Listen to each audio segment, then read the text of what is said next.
Tous, j'espère que vous allez bien. Pour cette première vidéo, on va avoir une partie du cours sur le système nerveux autonome. Je me تكونش la vidéo طويلة بزاف, je préfère vous faire le cours en plusieurs parties. On va entamer les généralités sur ce système. Alors, on va voir ensemble l'organisation de le système nerveux en général. باش نفهموا le système nerveux autonome وين جاي. Donc le système nerveux, c'est un centre de communication et de régulation. D'accord? Il est subdivisé en deux parties. On a le système nerveux central, c'est le centre de régulation et d'intégration. Il est constitué de l'encéphale, qui m'a le schéma. L'encéphale fait le cerveau, le cervelet et le tronc cérébral. Et aussi d'une deuxième partie qui est la moelle épinière. Ce qui nous intéresse, c'est ça. Donc le système nerveux périphérique, c'est en fait une voie de communication entre les organes et le système nerveux central. Il est constitué de nerfs. On a les nerfs crâniens. Nous faisons من كلمة crânien que ça va de l'organe vers le crâne, et des nerfs rachidiens qui vont vers le rachis. On a deux voies principales qui sont les voies afférentes, différence d'une lettre, et des voies efférentes avec un E. Les voies afférentes, ça va de l'organe vers le système nerveux central. Les voies efférentes, ils vont du système nerveux central vers l'organe. Et ils sont subdivisés en deux. Il faut comprendre que la subdivision, elle est superficielle parce qu'ils خدموا مع بعضهم. On va voir cette subdivision. Tu as le système nerveux, on a le somatique, celui-là. Le système nerveux somatique, en fait, c'est un système de الحركات الإرادية اللي شفناهم في lycée. Il va innerver donc majoritairement les muscles squelettiques. C'est les muscles qui sont le squelette dans le corps.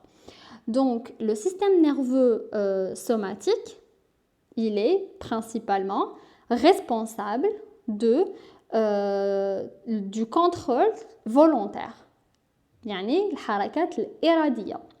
Par contre, le système nerveux végétatif, appelé aussi le système nerveux autonome, il est responsable des mouvements involontaires. تسمى الحركات اللا إرادية اللي احنا ما عندنا حتى تحكم فيها. On ne peut pas contrôler الحركات اللا إرادية كيما par exemple les battements cardiaques, la respiration, le péristaltisme intestinal, يعني le système digestif, la sécrétion des hormones par les glandes.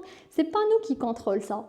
Tout ça se fait spontanément et c'est le système nerveux végétatif ou la autonome, on peut l'appeler des deux manières,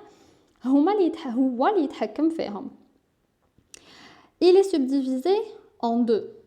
On a le système nerveux végétatif orthosympathique, sympathique, parfois c'est beau مكتوبة هكا. Le système nerveux orthosympathique, il se mobilise sur les états d'urgence. Le petit dessin, il vous explique. Le sympathique, qui m'a le dessin, c'est en état de stress. La personne, lorsqu'elle est en état de stress, c'est là où le système il se mobilise. Ou qu'est-ce qu'il fait par exemple? Il accélère les battements cardiaques. Lorsqu'on est stressé, et le système nerveux parasympathique,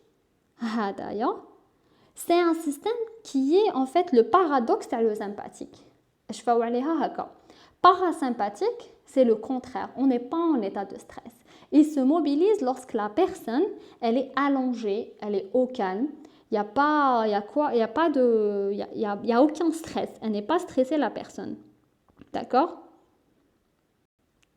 Il fait une conservation de l'énergie et il va en fait accomplir les fonctions habituelles. Donc voici l'organisation de le système nerveux en général. Le végétatif se trouve ici. C'est un système nerveux qui contrôle tout court les mouvements involontaires. On va voir ensemble les voies nerveuses du système nerveux. Pardon. On commence tout d'abord par le système nerveux somatique. Rappelez-vous tout à l'heure, on a dit que le système nerveux somatique a le harakat la iradiya. Pardon, l'iradiya. وهذا اللي قريناه en détail في lycée. On a un signal في la peau ou le muscle. Le signal هذا, il est transféré de la voie sensitive vers le système nerveux central. هذه c'est الرسالة العصبية الحسية. Elle est transformée en voie motrice, c'est-à-dire رسالة عصبية حركية qui revient vers le muscle, sécrète de l'acétylcholine pour commander au muscle. C'est comme si c'est une commande pour que le muscle se contracte ou تصير الحركة. D'accord? Donc ça c'est haraka la iradiya. Pardon, haraka iradiya. Donc, on retient que le système nerveux somatique, qui ne nous intéresse pas aujourd'hui, il est responsable des mouvements volontaires. Alors, ce qui nous intéresse, c'est le système nerveux autonome. Il est responsable des mouvements involontaires. Donc, on a la voie sympathique, regardez bien, on a un premier nerf et le deuxième nerf, reliés par des ganglions de relais. D'accord ? Dans la voie sympathique, dans le ganglion de relais, il y a sécrétion d'acétylcholine.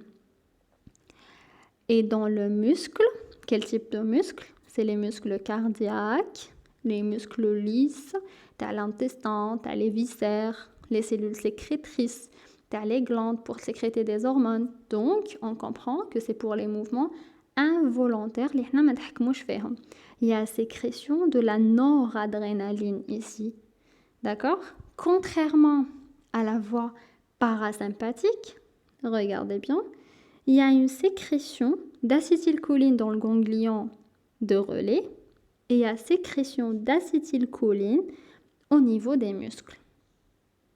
Donc, on comprend que la noradrénaline est sécrétée en état de stress.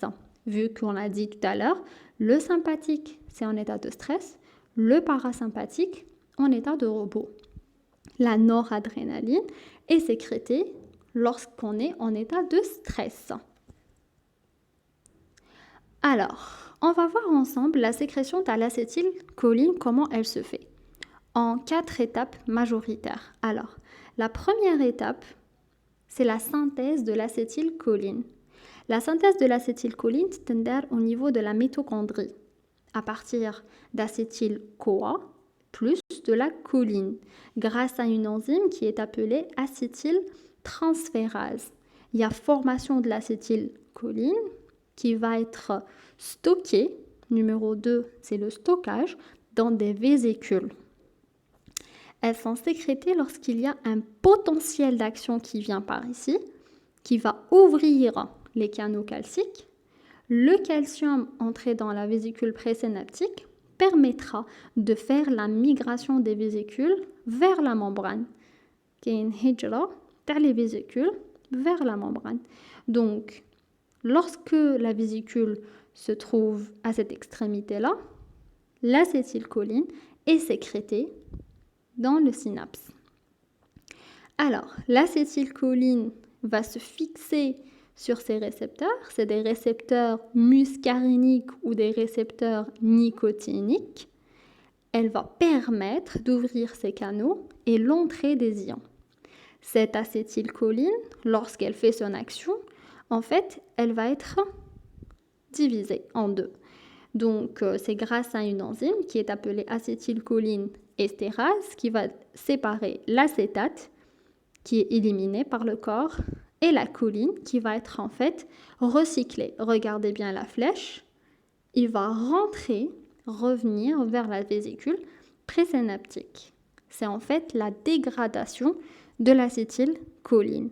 Donc on a 4 étapes, la biosynthèse, le stockage, la libération, puis la dégradation. Alors, ici, on va voir la mise en jeu du système nerveux autonome. Il faut savoir que au niveau des vaisseaux sanguins, le sympathique fait une constriction, d'accord? Cette constriction est prédominante à l'effet à le parasympathique qui fait une dilatation. Le sympathique, en fait, il est relié avec la constriction parce que, en fait, le débit cardiaque qui est automatiquement, les vaisseaux, le débit taham est donc il y a une constriction les vaisseaux, d'accord? Pour le cœur, le parasympathique fait une bradycardie. Qu'est-ce que ça veut dire une bradycardie? On avait dit tout à l'heure que le parasympathique, la personne, elle est calme, elle n'est pas stressée. Donc, le cœur, il est en bradycardie. Bradycardie, c'est quoi? C'est un ralentissement des battements cardiaques. Et ça prédomine à l'effet le sympathique qui, au contraire, en état de stress, fait une tachycardie. Donc, la tachycardie, c'est le contraire de la bradycardie, c'est une accélération des battements de cœur. Au niveau de l'œil, le parasympathique prédomine avec l'effet d'une myosis, contrairement au sympathique qui fait une médriase, c'est-à-dire le moment qui كبر بزاف. Le tractus gastro-intestinal, le parasympathique, il augmente le transit, il augmente le tonus, du coup le transit, il est accéléré, d'accord? En fait, peut-être c'est pas scientifique ce que je vais dire, mais ça permet de retenir. Lorsqu'on est allongé, on est calme, le jihaz الهضمي تاعنا مازال يخدم. Donc le transit, c'est normal qu'il soit accéléré. Le jihaz الهضمي يبقى يخدم même étant allongé, d'accord? Contrairement au sympathique qui fait un ralentissement dans le tonus. Et quand on dit un ralentissement dans le haraka dans les intestins,